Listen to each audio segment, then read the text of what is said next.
call the meeting to order. I have the 6:10. Yeah, 6:08. 6:08, I'll call the meeting to order. You tell if there's anybody on, logged on other than. There's not, you would see them Okay, up on the so we can screen. skip over the public comment. I just wanted to introduce Rob, and if we get set up, he can start talking about, Robert Harriman is a senior planner for Rivercog, and he's been working on the SS4, SS4, yeah, safe streets and roads for all. and was that just adopted by your board last month? Yes, it was adopted in February, so I don't even have the current final version up on the website or anything yet, but it will be soon. Okay, and I'm gonna jump ahead to some other things, because I'm gonna try to end this meeting at 7. We have another group coming in here. So, Ken asked me, if there's something he needed to check into at the last meeting. And one of the things that we've done in the past is heard from residents of Brighton Road.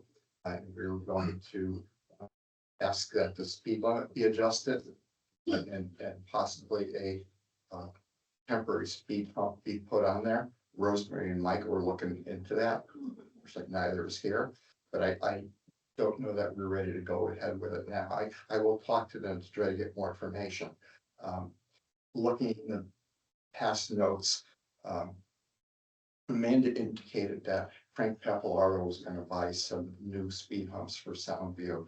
So I will contact him and see if we can purchase, add them into that and find out who actually installs it. Would be my guess that it's Public Works, and I can talk to Ed about that. When we have a particular speed bump purchase, particular model, and I had asked you to kind of address it with the chief. Oh, yeah. McCarthy, and say it's cool to put this on Yeah. Brighton Road. You're Yeah, no, the definitely. fire at the beach club, you guys are still gonna be able to get there, right? Yep. Okay, Do you know what kind of speed bumps Frank's looking into? I'm gonna find out. Michael was researching that. Oh, Yeah, he yeah. mentioned a recycled reflective rubber hump from, Oh, it's a hump, not a bump. yes, from a company called Rubber Form. And it cost roughly around $1,300, but we need to get more information on that. So, and then the other thing I want to do is just check back with the folks that submitted the petition, so we basically have all the ducks in a row, so we'll have the information. We can re-vote on it again in April, and then I can go to the board flop and make a formal, if I want to start checking things off and put things in the progress column. The other thing I wanted to mention is we never did get a vice chair, and that's fine. But one issue is I'm going to be traveling during the date for the May meeting.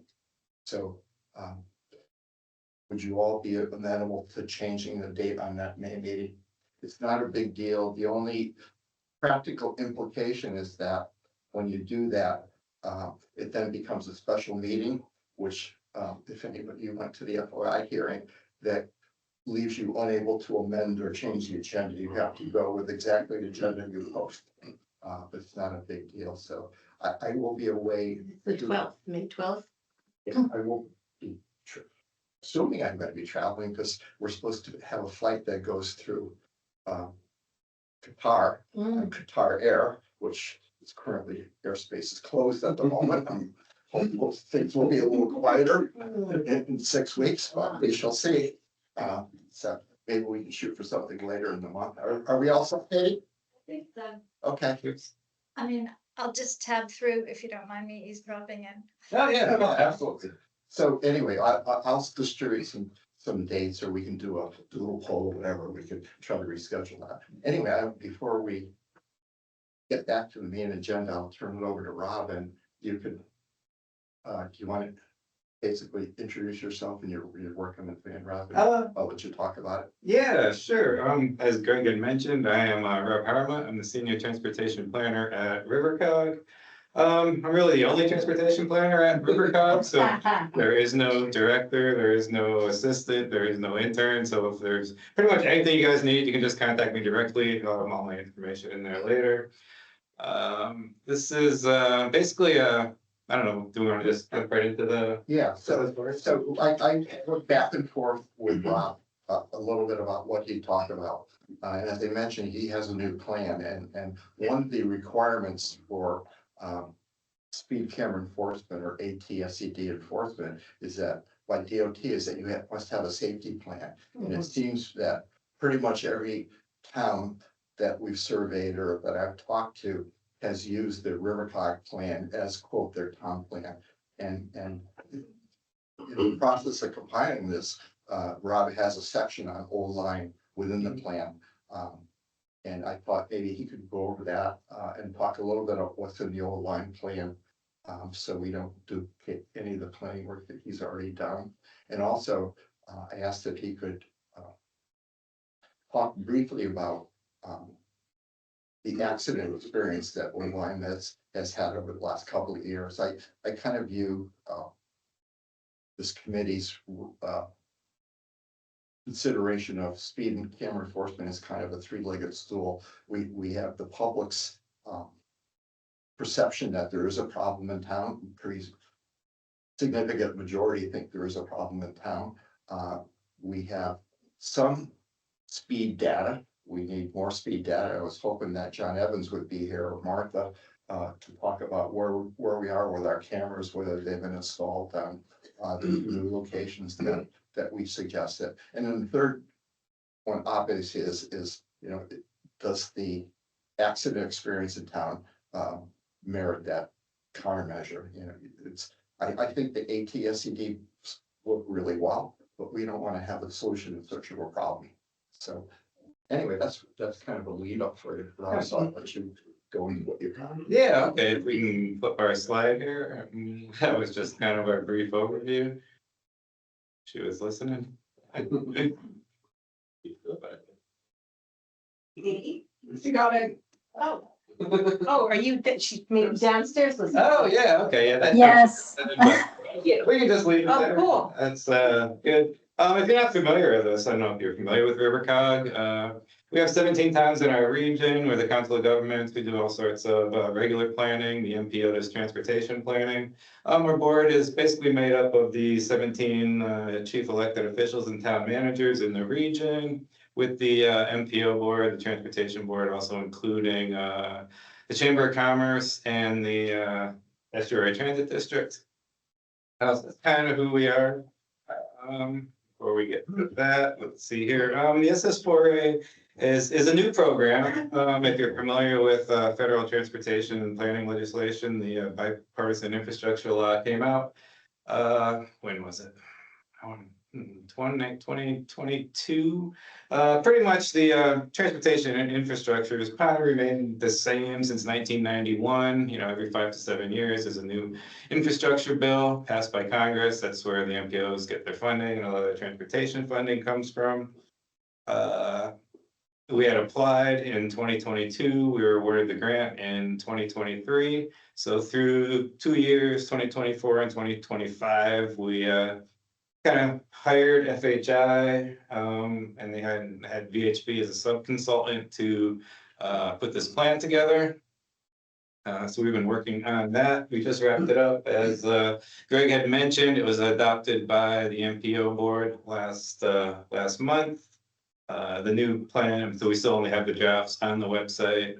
So can I just stop you? Oh, yeah, sure, absolutely. It's easy. So the MPO board is kind of like your governing board of the towns, or what is that? Yeah, it's the, like I said, the 17 chief elected officials or town managers for each town, as well as the transit district. It used to be 9-town and Estuary. Now they obviously merged into one new group, as well as the Middlesex Chamber. So that's kind of what the MPO board consists of as our bosses. So Martha's pretty much there every month, so that's great. It changes, as a CEO, it's changed. Some are quite active, some are not active at all. Like I said, Martha's very good. I think she's probably been to most of our meetings. I've worked with her with the Halls Road project and things like that. So that's where that stands. What else did I have on here? Okay, yep. So let's see here. This is basically a new program. It's under the Bipartisan Infrastructure Law, SS4A is a discretionary grant. There's a series of core, core programs that have been in since '91. This is a new program. The Bipartisan Infrastructure Law expires in 2026, so hopefully it will be renewed as this specific program. Because in order to apply for, funding to actually construct these projects, the action plan needed to be in place. So during the first round, pretty much across the country, everyone was doing action plans rather than implementation plans because the order of the way everything is. So basically the SS4A, that's kind of our cover of our plan. That'll be obviously revised to December. Okay, if we could switch, she's here, good swap, there we go. It follows a new safe systems approach. This has been adopted by Federal Highway. As you can see, they have this wheel that's everywhere, safer vehicles, safer roads, safer people. It's kind of this came out of, I want to say Scandinavia in the 80s or 90s. It's really just kind of catching on here for the most part. I mean, I won't read it all. I mean, you can take a look at it later. Basically, our vision is to eliminate traffic fatalities and injuries by 2045. Encourage transportation agencies and towns to basically align their programs with Vision Zero. A big part of it is to position the towns with to receive funding. Oh yeah, absolutely. So, in looking at the stuff, I would. If you haven't looked at it, I would recommend you all take a look at the plan and check it out. But how does this coincide, or how does this coordinate with Vision Zero, Rob? As part of the plan, one of the things was there was the SS4A plan, kind of, we didn't make it up. Federal FHWA has a list of like 10 various steps you have to go through to do these plans. So the SS4A plans across the country are all going to follow basically a similar format for a COG or an agency like us. It's a little different for a town. Middletown that was awarded one a year or two ago. They're doing more of a corridor study kind of approach, but basically, organizations like us, look at all the towns in the region, and basically it was to set up the towns to apply for future funding, whether it's through SS4A or through a variety of state programs. There's community connectivity, there's LATSIP, there's all sorts of various state programs we could talk about later, as you have any questions as we go through. Well, I hope we can touch later on your third point up there, I'm sure something the town would be interested in. Yeah, actually, not to kind of change subjects, it's kind of the third meeting. I mean, the plan was just adopted. I was meeting with Killingworth, first selectman, about various traffic calming measures they're interested in. Chester is just creating their own Vision Zero committee. We just met for the first time last month. And then this meeting here, in line with this group. So, I mean, being that we just adopted the plan a month ago, I mean, we already have 3 towns, interested in learning more. So that's a good thing. Yeah. Well, you may have a 4th. Yeah. So like I said, Middletown's doing their own plan, but it's a completely different approach. They're looking at 1766. Route 3, and I want to say Saybrook Road, but I'm not sure. I don't want to interrupt you, but I would be very interested in having you talk a little bit about what type of traffic calming measures Killingworth is doing. That's something that our first select Martha has mentioned a number of times, and one of our member who had the work emergency was looking into that. Yeah, we can talk about it a little bit. Actually, one of the things at the end is like a list. I didn't put all the links in, but there's a great Federal Highway resource. I don't want to, I'll let you continue the word. Yeah, all right, sure. So I think that's the wheel, and then we're going to go through basically what do we have? Basically the plan itself, that's online. If you haven't had a chance to look at it, it's an introduction, it's pretty basic, talks about, what SS4A is, a description of, the project, the visions, goals, etc., similar to any opening of a plan. The safety assessment is really a crash analysis. I'll go into that in a little more detail. The appendix does have that in greater detail. The access and need assessment is kind of just what it says, looking at populations less likely to drive, elderly, youth. zero car households, have limited English proficiency, thing. So that's all kind of mapped out in the plan. Public engagement was big, played a large role in this plan. One of the factors is public engagement. We'll get to that when we talk about the corridors. We did have a mapping tool, which we promoted across the region it was probably up for pretty much the life of the study, where people could go in and put pins on a map and describe what their problems were or issues in the region. We had numerous pop-ups at farmers markets, at 4th of July events, things like that. The bus and train stations, try to get the word out there. Can I'm sorry to interrupt you. Oh, no, If no, I'm it's good. a pain, let me know. No, this is actually good. I'm really curious about the pop. Is there a way to export what's on the map to like an Excel? So this is the location, and this is what the person thought there was an issue? Yeah, it's somewhat in the appendix, because all the Okay, that's things it, in the that's map, okay. yeah, all the things in the map are broken out by town, by the number of responses per town, what their issues were. So if you do go to the appendix one, there's 4 different sections, and that is all mapped out in there. And on one of the So- maps, if you hover over the dots, it will tell you. Yep. Certain information. Yeah, it could be the crash map, or it could be this one. I don't think this one's actually live anymore, because, the study's closed down.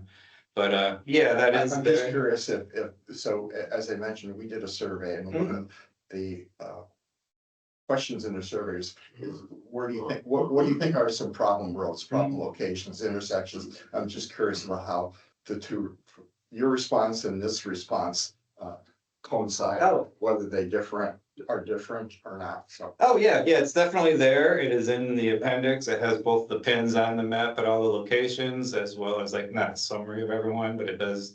I forget how it's broken down by, I think like whether it's a bike issue, pet issue, intersection. It's just, it's pretty thorough. I mean, Okay. like I said, it is in one of the appendix documents, not in the actual plan itself. Now, a quick question, where do you actually pull the information from? Like Um, whatever it might be, biking or accidents, whatever it might be, or walkways or something like that, how do you pull the information? everywhere. We'll get to that. We'll get to that in a minute. We talk about the information, because there was 5 different legs that this came from. The prior plan has a lot of good information too. Only kind of used 2, but I can mention that briefly in a minute or 2 as well. Just going back to after public engagement, there's a regional focus corridors. This is what we're going to talk about. Oops, hopping around here. Yeah, there we go. Yeah, okay, just trying to figure out where we are.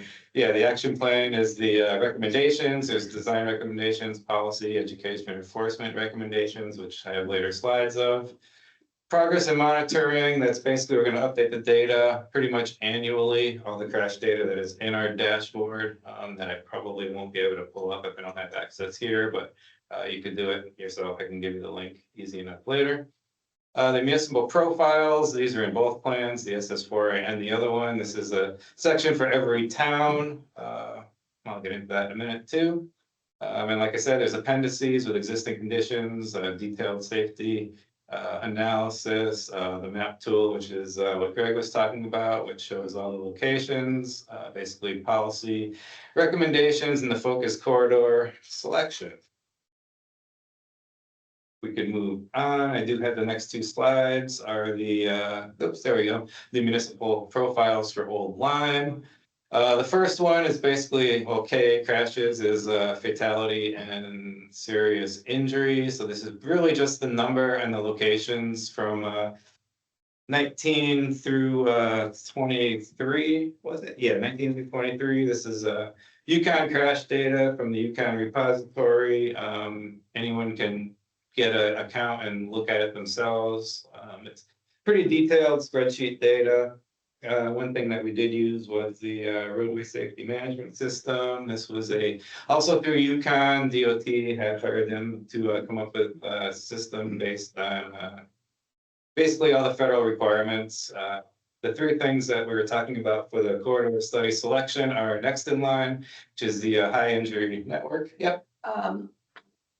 So you said there's something that details more where these crashes took place? Yep, well, the dots in the map are just fatalities and serious injuries. We do have all the crashes, but SS4A is, the primary focus is fatalities and serious injuries, not Mhm. all crashes. The next slide after this, I mean, we don't have to skip there yet, but there's the high injury network, which basically looks at, there's two different metrics. It looks at severity, so that was one of the inputs. Critical crash locations, is basically all the data, so it includes more of the, so locations that would not, have injuries, but just crashes in general, so like more crashes, less severity. Vulnerable road user crashes is bike ped, non-vehicular crashes. So those are the three main crash data that goes. Like, I was curious as to what roads were identified for the level of seriousness of that. Okay, we looked at everything with the exception of limited access highways, so 991 and 95 are not in the plan and everything else is. Mhm.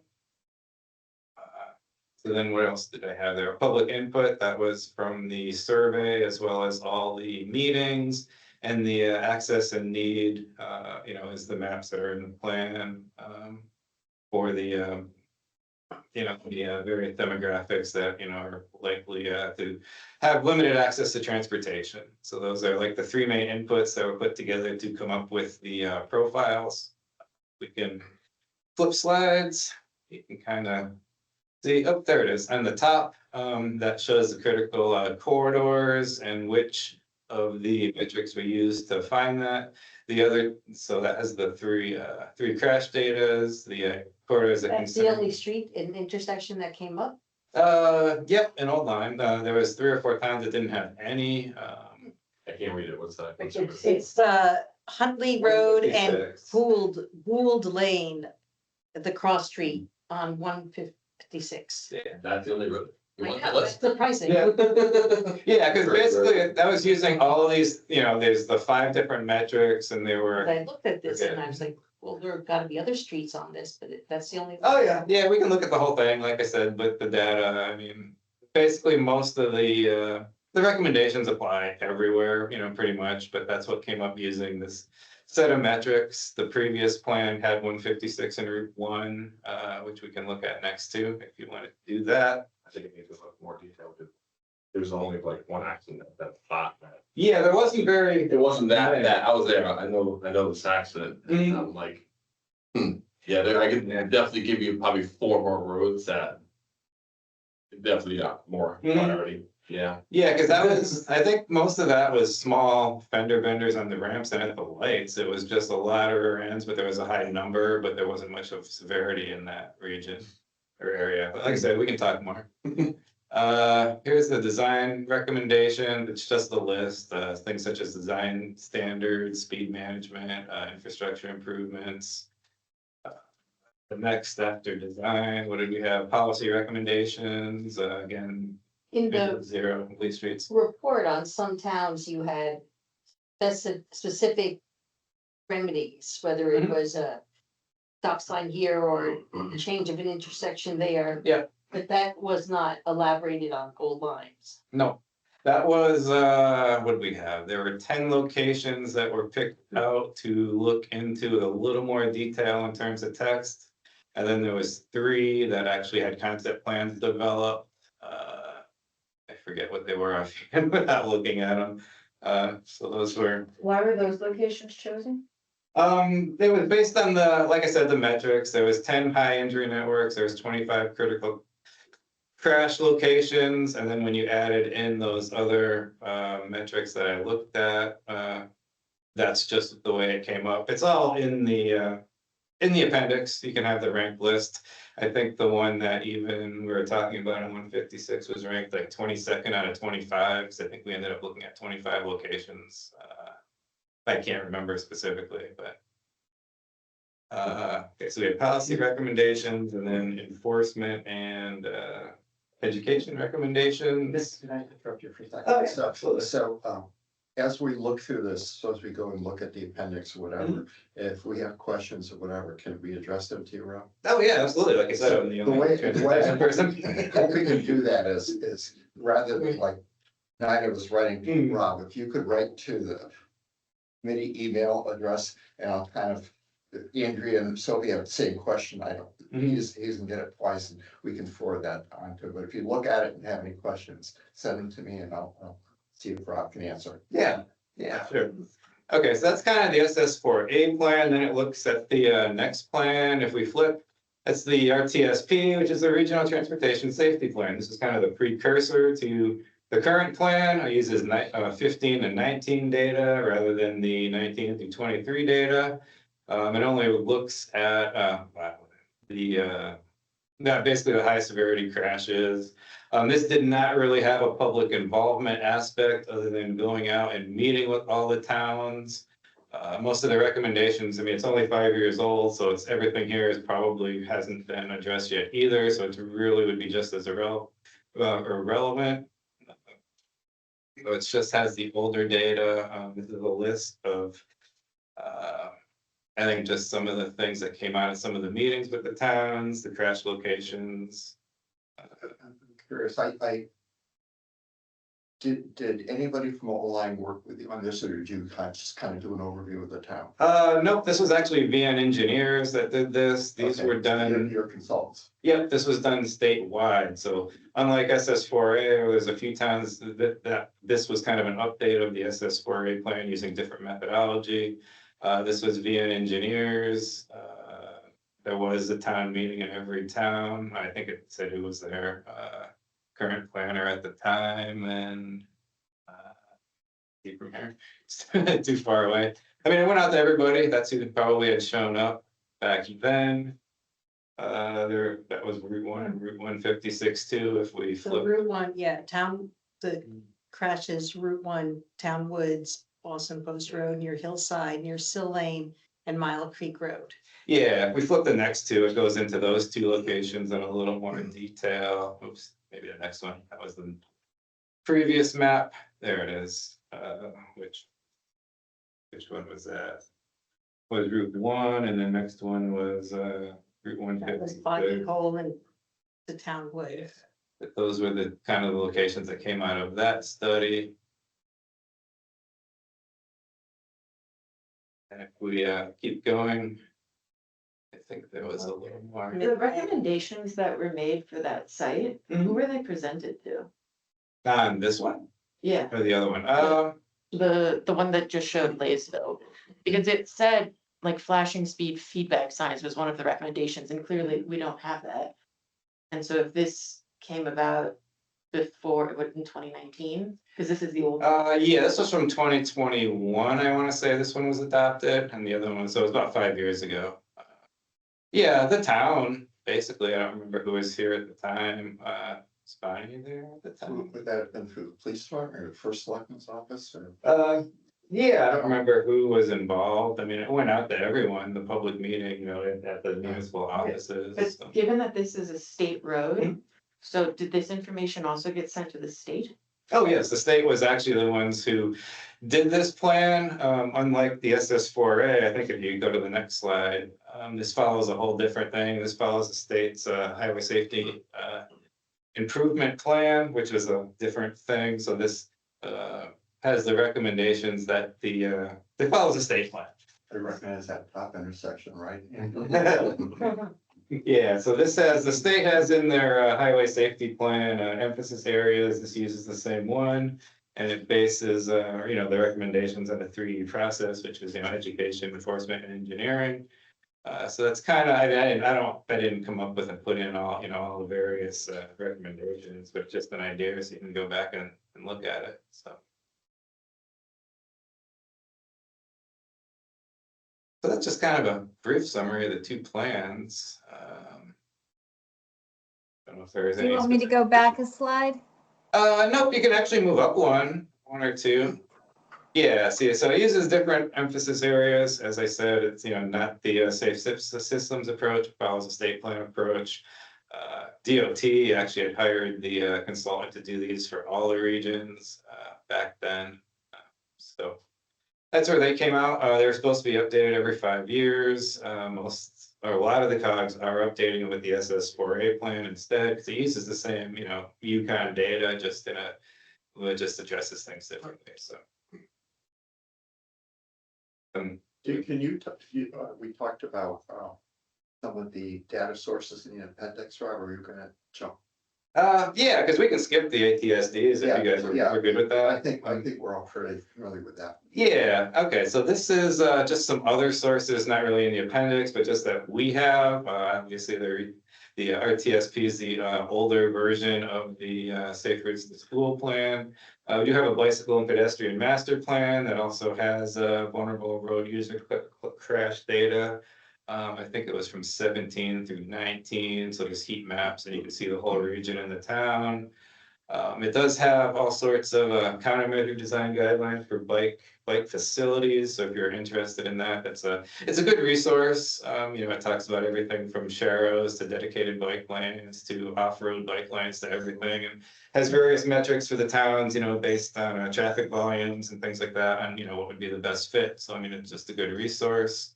The MTP is the Metropolitan Transportation Plan, which we are in the process of updating or just starting to. That should be out in about a year. That discusses basically all the federal safety performance measures. So all those metrics are shown in there. Yukon crash data, again, that's basically a web tool that, you know, the town can, you know, do some of their own work and look at all the crash. It can be queried by road and by crash type and all that, and it, you know, spit out. How does that, the Yukon crash data repository, is that done by, is it T2? Yeah. T2 is an office that gave this town 2 of the speed warning flashing signs. Yep, they do. They've been doing that. It's all together. You kind Do you have a contact at Yukon that I of, can reach out to? yeah, I do. It's pretty good. They've been helping, actually, when I was talking about meeting with Chester not long ago, they've been helping them put some of the data together. And also the other Yukon source, which does have a great crash data. And where do they actually get their information from, like UConn? It's all from the Ultima police reports. They started in about 2015 when the police reports kind of changed before basically all the towns kind of had their own report. And they made things all consistent across the state. I want to say it was 2015. I'm not sure if that was the exact date. And then again, maybe in around 2019 or 2020, it was revised again. So basically, pretty much all the state police, all the local police, everyone submits all the crash data to Yukon, and they kind of have been compiling it into this database for, you know, the last 10 or so years. So that's pretty much where that comes from. DOT, the safety engineering unit, I mean, they have all sorts of information about traffic calming measures and safety things like you see there, rumble strips, roundabouts, surface treatments, flashing beacons, things like that, as well as links to their strategic highway safety plan, which is, you know, the one that our plan mirrors, and the strategic highway implementation plan, you know, which is again all the basically safety things the state wants to implement. I mean, so you could look at that. We do meet with them once a year as a COG, so if there is things, you know, you'd like to get in there, it'd be great. You know, you can let me know and we can talk to them. They don't do it directly, they do have a consultant on. I want to say it was CDM Smith for the last few years. I don't know how long the contract's on for. But we do meet with them, and if there is, you know, locations that concern in the town, we can talk to them then. But getting back to Yukon. Yes. So when the town was given the 2 warning devices, it was expressed to Martha that Yukon would talk to the town and make recommendations on particular locations to install them and talk about their use and so forth. I don't think there was ever that follow-up with that. They were just basically delivered to us. Yeah, that's happened in a lot of towns. I think it was, there's been a few road versions. Is that the speed signs? Yeah. Side of the road? Yeah. Yeah, a lot of towns even have, I think there's a second round. So you might have 2, you might have 4. Some went to the first selectman, some went to public works, some went to resident troopers. So they could be anywhere. I've had towns calling me going, "Where are my signs?" It's like, "Oh, contact your public works director," you know. So. Well, we had a couple, and then we had added the 2 additional ones. So it would be nice to contact with you, but that we could talk to for that data too. Yeah, look it up and get back to you. If you could email me, that would be terrific, Rob. Yeah, the person that's been doing it for years retired or moved on about a year or two ago, so I think that's probably why there's been a lot of confusion as of late. I forget her name, but she was good. I forget where she moved to. She did a lot of that. She did a lot of the ADA work too, so she was good for that. I mentioned, maybe in an email that I talked to Annika Mahar, and she's been referenced to us by some of the vendors, Yeah. that are doing the ATSCD program. Does Rivercog have any intention of kind of coming up with a recommended vendors list, or are you referring people to Capitation Cog or? Yeah, no, we don't have one. I think they're the only one in the state that does. A lot of the vendors have just been cold calling towns. I don't know, it's probably you might be familiar with. I think in Middletown, they did help, once they had them on, they helped them to develop the plan. Yeah, but we haven't really worked with that a whole lot on that side of things. But what else did I have? Oh, the traffic calming primer, that's a great resource. It's from Federal Highway. I can send, direct links out to that too, if you wanted to send that to the whole group. It's basically broken down by various sections, and it's really good because it just talks about like various things you can do as speed tables, as you were talking about, speed bumps, things like that, when to install them, what type of roads, what kind of volumes. But it's in layman's terms, it's not in an engineering term, so it's a really good resource to review. Also, through the Yukon, not only getting that data, you can get, they do have their own dashboard as well. Again, if this was working, I could pull it up and show everybody. But I could send the link over to Greg and you can forward it to the group if you wanted to do that too. That would be helpful. It's similar to ours on our SS4A website, but it's a lot more in I depth. looked at Yukon's crash data thing. Mm. It's somewhat intuitive, but it's not particularly easy to do the searches you want to have done. Yeah, it is. It's a pain, but that's to get the detailed information. If you're just looking for a snapshot, like I said, the dashboard is great. When you log in, it just shows the town, but you can just put your own town name in and it'll bring you right down. And on the top, there was, there's a Do you list want me of to all go to sorts it? of- Do you want me to try to go to it? Yeah, if you could really quick, I can tell you what you can Google search. I had it here. Cause I don't have the actual link. It is really good, but I can't find it. Give me 1 second. Yeah, just Google CT roadways or CTCR SMS. CTCRM. CR SMS. Or SMS.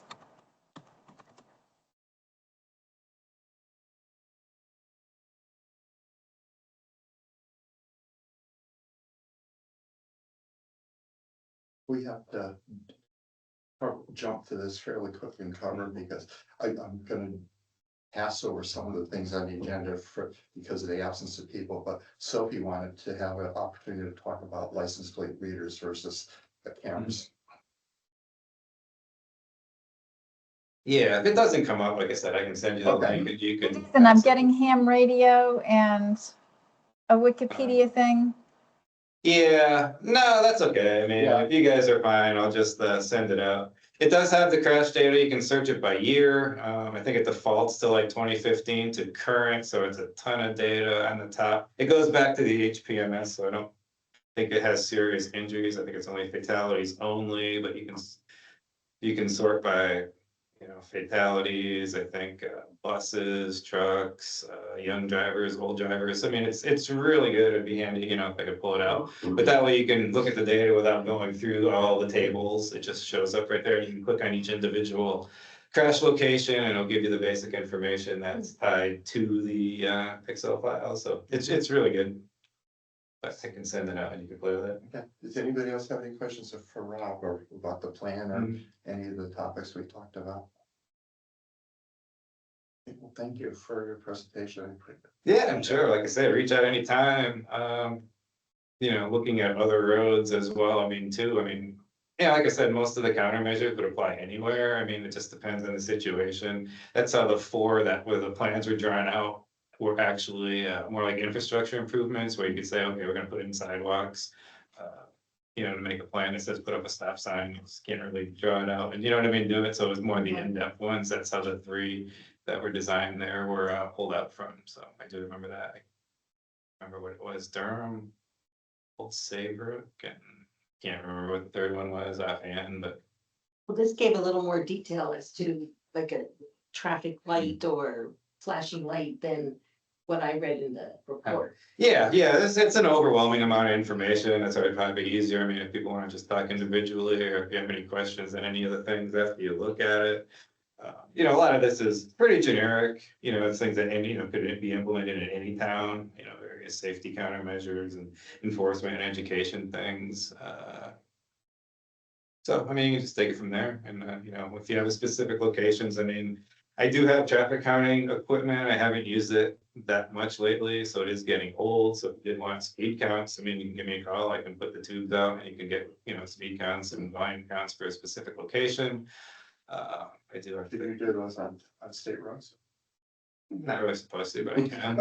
I mean, because the state does their own counts, I Yeah. mean, I don't know if you've seen them, roughly every 3 years they do it, and they do Well, have their own I've website. seen the, last year they had the counters at the entrance and exit ramps, Okay. entrance ramps to 95. I haven't seen too many actually on Route 1 or 156. I don't know if any of you have. I don't remember there being any more in several years. Yeah, they used to be on a 3-year cycle, the state, but I don't know right now. They do have, I can send that link too, because there is a website through DOT that does have all the volumes, whatever they have for their home counts. I've done them. on Yeah, state that would be roads, so. helpful. I'd be curious to see how much the volume changes seasonally, because obviously being a beach community, we have much more traffic in the summer. Yeah, there was a lot when we did our Route 1 study, but that didn't include Old Lyme. That was Clinton, Westbrook, and Old Saybrook on Route 1. And I forget what the number was. It was quite significant, the difference in traffic from summer and non-summer.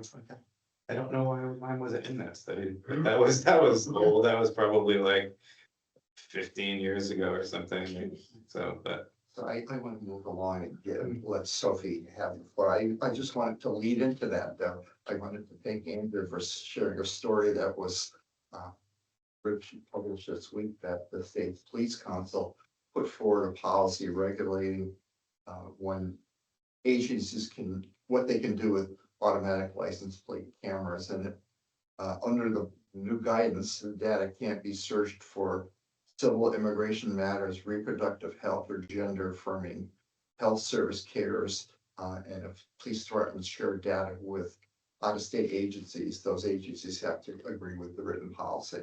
Yeah, that hasn't gone through yet. Yeah. And there are also two separate bills that Okay. are sort of similar, but not. Do you have any very idea similar. if the police department in town is using those, Sophie? I know that the state police are using license plate readers out of True Yeah. Path, because I got stopped by one. You would I have had to ask. I had a mix up with my license registration. And I had a form that said registration has gone through, but it didn't actually go through, and I'm shocked when a trooper pulled me over on 95. Yeah, you would have, to What's that? Recently? A year ago, maybe? you would have to ask the police department if they have automatic license plate readers in their vehicles.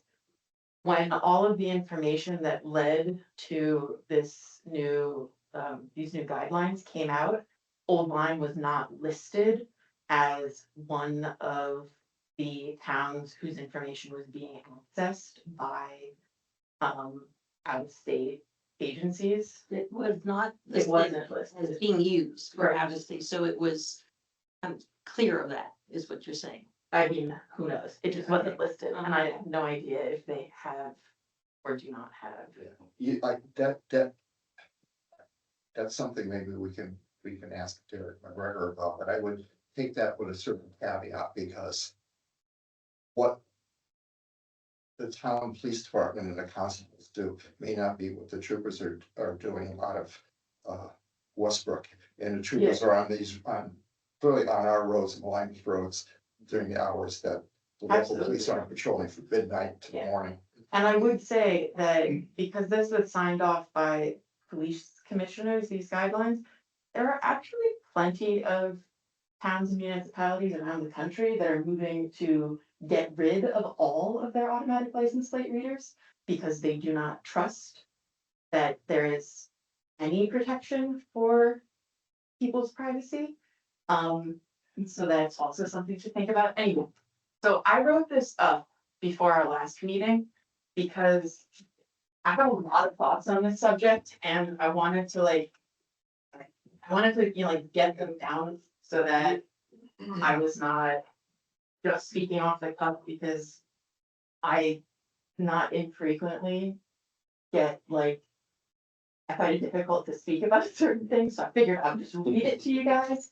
And then you guys all have a copy and you can think Okay. about it and look at it. So I want to briefly talk about the differences between automatic license plate readers, ALPRSs, and automatic traffic safety enforcement devices, APSEDs, because this committee has heard several times that these devices are different and the public should be made aware of their differences, particularly when it comes to privacy concerns and the sharing of data.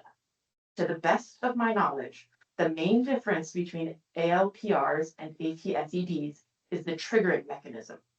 ALPRs are constantly capturing data, and APSEDs only capture data when a traffic violation has occurred.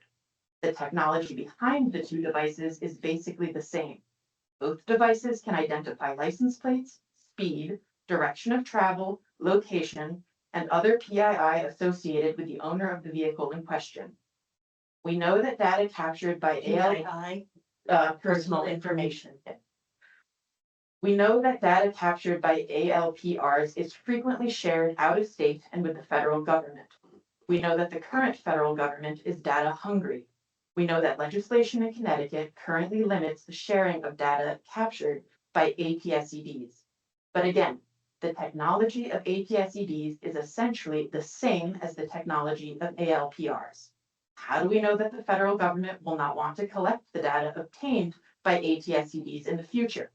Yes, data is only obtained by an APSED if a traffic violation has occurred, but the data obtained is the same as the data obtained by an ALPR, and we know that out-of-state law enforcement and the federal government are interested in collecting this data. There is a cost associated with an APSED program. It may not be a monetary cost, but there is a cost to a person's privacy when data about them is collected. We know that such data is sought after by government and industry alike. Although APSEDs and ALPRs are currently defined and treated differently in the eyes of the law, there is no guarantee that that will remain the case, particularly as the technology behind the two types of devices is virtually identical. Thank you. I would make one comment. I had a fairly long discussion with Chief Glenn from East Lyme, and they're in the process of putting together an application to use APSEDs. And it's interesting in that the public, I think perhaps like this town, I'm not sure, but the public in East Lyme was very supportive of the APSEDs, particularly for some of the roads we share, like Route 1, which was turned to be a real headache for the town. On the other hand, there was a really strong negative opinion about flock cameras and license plate readers. And the police department and the government in East Lyme had to specifically address that and say, these are not for the same use. And that was an issue that was brought up repeatedly by the public in town meetings, and it had to be addressed. So, which is one of the reasons why I think it's so important to acknowledge that they are the same technology, Yeah. basically, because many people, police departments included, are always happy to say, no, they're two different types of technology and they're regulated differently and the data concerns are not the same. You all are scared about Flock and what data they're sharing. This is not owned and operated by Flock. But it's like, well, if the technology behind the two devices is the same, it doesn't really matter if they are currently being defined differently and regulated differently, because unless this is codified in law, we trust and believe that it will never change, then we're saying that two things that are essentially equal are always gonna be treated differently, which is not true, like. So do you say there were some bills in the General Assembly, Sophie, do you know? Well, that's what the article that Yeah, Andrea yeah. shared with us is about, Yeah. two different bills that each have the support of the, I don't know what they're called, the Commission of Police or others. Yeah, we should try to track those, and I think that's an issue, depending on where this committee goes, that this town will need to address as well. So it's kind of a nice segue, because we're getting close to 7 o'clock. Maybe about 3 weeks ago, I talked to Martha, and she said that she hopes the committee could kind of come to a decision one way or another on whether to recommend ATSEDs. Because she said it's gonna be a process. Once we make the decision, if it's a positive decision that we recommend the town look into that, then it's gonna be a process that's gonna be drawn out. And I don't know that it's gonna be realistic for the town to have the board of selectmen vote on it, to have a town meeting, to pass an ordinance, to go through DOT before the summer season, but I think that's one of the issues before this committee that we should address. So I hope we can address that this year. Then to clarify, the automatic traffic safety enforcement devices would be like that, the solar paneled.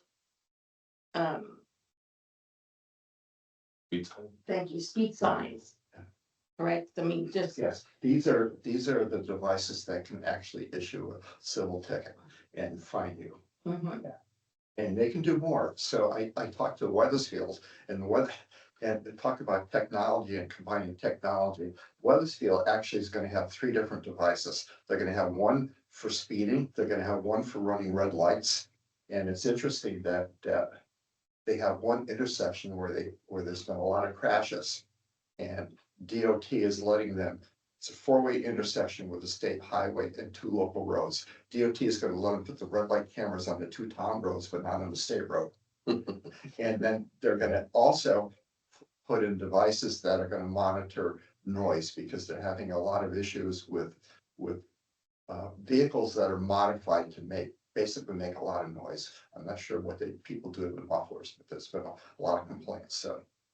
3 different devices on some intersections and some sections of the road may have 3 different devices mounted. Could be some bars in that area too, with the guys in Harleys and all Yes. that stuff coming from us.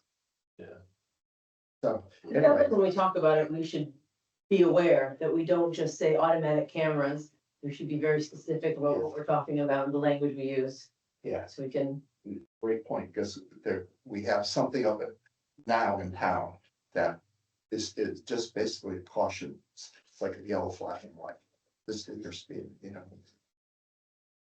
The next step would be, if the committee chooses to go, it would be something that could actually issue a ticket. So, Well, I guess last time I mentioned that those devices do collect data. Just the ones that will display the speed, not issue a civil ticket. I don't know, Sophie's points are really well taken. I would just suggest that there seems to be a lot of public pushback and a lot of public concern about the license plate readers. So I would be frankly pretty surprised if the representatives of the centers don't respond to that and strongly consider some type of legislation to limit that how that data is collected and where it's provided. In terms of the speed feedback signs that we already have in town, Mhm. I think that the data that they collect, they can do direction of travel, so they do know which way. They obviously know speed and they're keeping a count. Hmm. But they don't have cameras, so they can't do license plates. Right.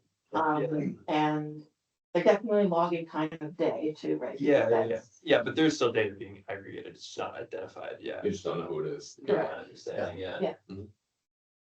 Okay, well, I don't have anything else. Does anybody else have anything?